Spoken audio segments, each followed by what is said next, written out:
Hello student, आज आपका हिंदी का पेपर था तो उसी का सलूशन कराने वाला हूँ। कोड पेपर का है 801 डीसी जो है वह पेपर का कोड है। और पेपर जो था वो बहुत ही आसान था, जो भी पढ़ाया गया था वही पेपर में आया था। तो आइए देखते हैं, हम इसका सलूशन करेंगे। बहुत ही आसान पेपर था, मुझे बहुत खुशी हुई कि मैंने जो भी पढ़ाया है वही परीक्षा में आया है। तो आइए देखते हैं। जो हमारा पहला क्वेश्चन था वो बहुविकल्पीय था। 25 प्रश्न थे, 20 क्वेश्चन आए हुए थे बहुविकल्पीय। तो जो हमारा पहला क्वेश्चन था वह कुछ इस प्रकार था कि शुक्ल युग का नामकरण किस विद्वान के नाम पर किया गया। आप सभी अच्छे से जानते होंगे कि जो शुक्ल युग का नामकरण था वह आचार्य रामचंद्र शुक्ल के नाम पर किया गया। 3-4 ऑप्शन दिए हुए हैं। ए नंबर वंशीधर शुक्ल, और सी नंबर बैकुंठ शुक्ल, और बी नंबर आचार्य रामचंद्र शुक्ल, और डी नंबर रामचरण शुक्ल। तो आप सभी अच्छे से जानते होंगे और आपने यही लगा कर आया होगा कि आचार्य रामचंद्र शुक्ल जो थे वह शुक्ल युग के क्या थे, विद्वान के नाम पर, इन्हीं के नाम पर, आचार्य रामचंद्र शुक्ल के नाम पर ही शुक्ल युग का नाम पड़ा था। अगला क्वेश्चन 2 नंबर, सेवा सदन उपन्यास के लेखक कौन थे, ये क्वेश्चन आया हुआ था। A number Jainendra, B number Yashpal, C number Premchand, और डी नंबर जयशंकर प्रसाद। तो सेवा सदन उपन्यास के लेखक आपने प्रेमचंद के ऊपर लगाया होगा, क्योंकि प्रेमचंद ही सेवा सदन क्या कहते हैं उपन्यास के लेखक है। अगला क्वेश्चन 3 नंबर आया हुआ था, शुक्ल युग के नाटककार निम्नलिखित में से कौन नहीं है। तो आप सभी जानते होंगे। A number Jaishankar Prasad, B number doctor Ram Kumar Verma, C number Harikrishna Premi, और डी नंबर भारतेंद्र हरिश्चंद्र। तो आप सभी ने भारतेंद्र हरिश्चंद्र पर क्या लगाया होगा, सही ऑप्शन लगाया होगा, क्योंकि जो भारतेंद्र हरिश्चंद्र जी हैं वह शुक्ल युग के क्या हैं, नाटककार नहीं है। अगला क्वेश्चन 4 नंबर क्वेश्चन था, प्रसिद्ध आत्मकथा क्या भूलूं क्या याद करूं के लेखक कौन थे। A number Harivansh Rai Bachchan, B number doctor Rajendra Prasad, C number Pandey Bechan Sharma उग्र, और डी नंबर रामविलास शर्मा। तो क्या भूलूं क्या याद करूं के जो लेखक थे वह हरिवंश राय बच्चन थे। आपने यही सही आंसर लगाया होगा। और ये इनमें से लगभग सभी क्वेश्चन मैंने पढ़ाए भी थे। निम्न में से कौन सा प्रसिद्ध यात्रा साहित्यकार है। A number Jaishankar Prasad, B number Premchand, C number Rahul Sankrityayan, और डी नंबर हजारी प्रसाद। तो जो प्रसिद्ध यात्रा साहित्यकार हैं वो राहुल सांकृत्यायन जी हैं। तो सी नंबर जो ऑप्शन था वो सही था।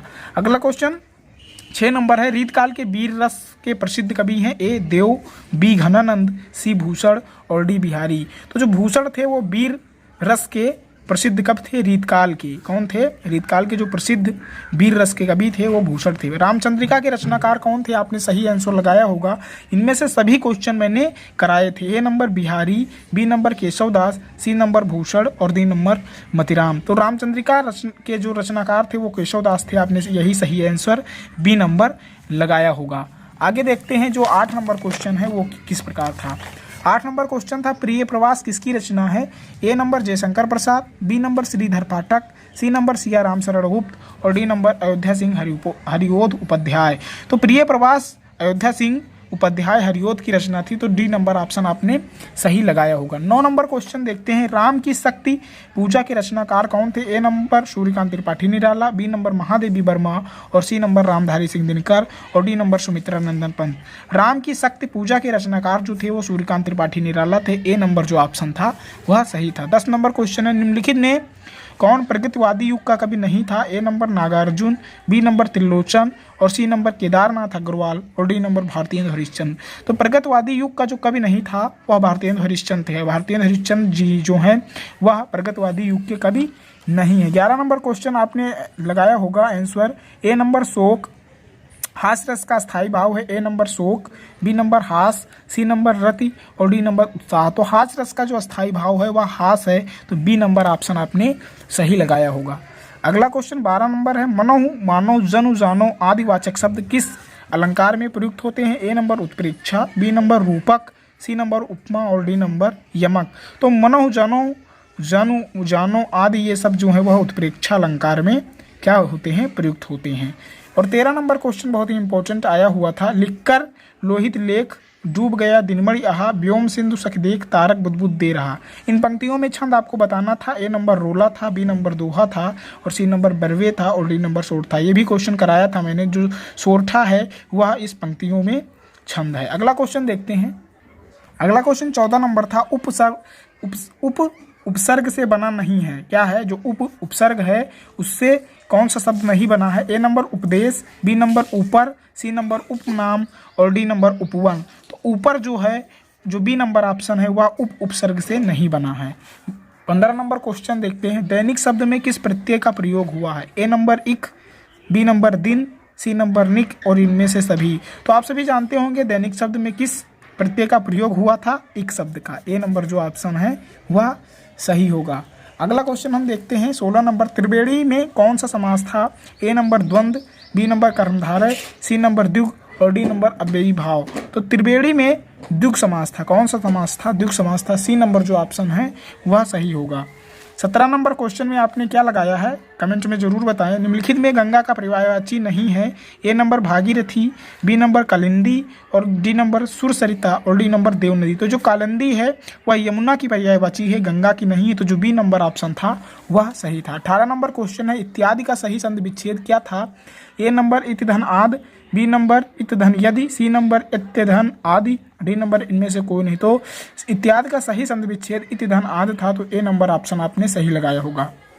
19 नंबर क्वेश्चन है। फल शब्द का तृतीय विभक्ति बहुवचन रूप है। ए नंबर फलम, बी नंबर फले, सी नंबर फलेन और डी नंबर फले। तो फल शब्द का जो तृतीय विभक्ति और बहुवचन था वह फले था। तो डी नंबर ऑप्शन जो था वह सही है। हसतु धातु रूप का वचन एवं पुरुष है। ए नंबर द्विवचन मध्यम पुरुष, बी नंबर बहुवचन प्रथम पुरुष, सी नंबर एक वचन प्रथम पुरुष, डी नंबर द्विवचन प्रथम पुरुष। तो हसतु धातु जो है वह एक वचन प्रथम पुरुष था। तो जो सी नंबर ऑप्शन है वह सही होगा। अब गद्यांश हम देखते हैं कौन से गद्यांश आए हुए थे। तो आप गद्यांश देख सकते हैं। गद्यांश मैंने ये बताया हुआ था कि विश्वास पात्र मित्र से बड़ी रक्षा, ये पहले ही चैप्टर का था। तो आपके 6 नंबर इसमें तो जरूर पक्के हो गए होंगे, क्योंकि ये मैंने बताया था कि आप इसे तैयार कर लीजिए। दूसरा था दूसरी बात डॉट डॉट प्रेरित रहा, ये गद्यांश आया हुआ था। और हम पद्यांश में देखेंगे तो पद्यांश में जो आया हुआ था, पद्यांश में मैंने ये उद्धव वाला बताया था तुलसीदास में के उद्धव मन न भये 10-20, ये वाला मैं पद्यांश बताया हुआ था कि यही आएगा और नहीं जगदीश। तो ये वाला ही आया, आपने इसे भी हल किया होगा। और उसके बाद हमने बताया था संस्कृत में मैंने बताया हुआ था कि वाराणसी सुव्याख्याता जो हिंदी अनुवाद करना था संस्कृत गद्यांश का, तो वो वही आया हुआ है। उसके बाद खंडकाव्य भी तो आप सभी ने किया ही होगा, खंडकाव्य अलग अलग जिले के लिए है। उसके बाद जो था जीवन परिचय भी वही आया हुआ है। आचार्य रामचंद्र शुक्ल का भी मैंने बताया था और जयशंकर प्रसाद का भी बताया हुआ था। और कवि के लेखक में महाकवि सूरदास का भी बताया था और महादेवी वर्मा का भी बताया था। तो इस प्रकार के जो भी पढ़ाया गया था। और निबंध आप देख लीजिए, निबंध मैंने विज्ञान वरदान या अभिशाप पर बताया था और बेरोजगारी की समस्या और समाधान, इन दोनों पर मैंने निबंध बताया था। तो वही बोर्ड परीक्षा में आया। इस प्रकार आपने सारा पेपर का जो कहते हैं सॉल्यूशन वो किया होगा। तो फिर मिलते हैं अगले वीडियो में, तब तक के लिए धन्यवाद।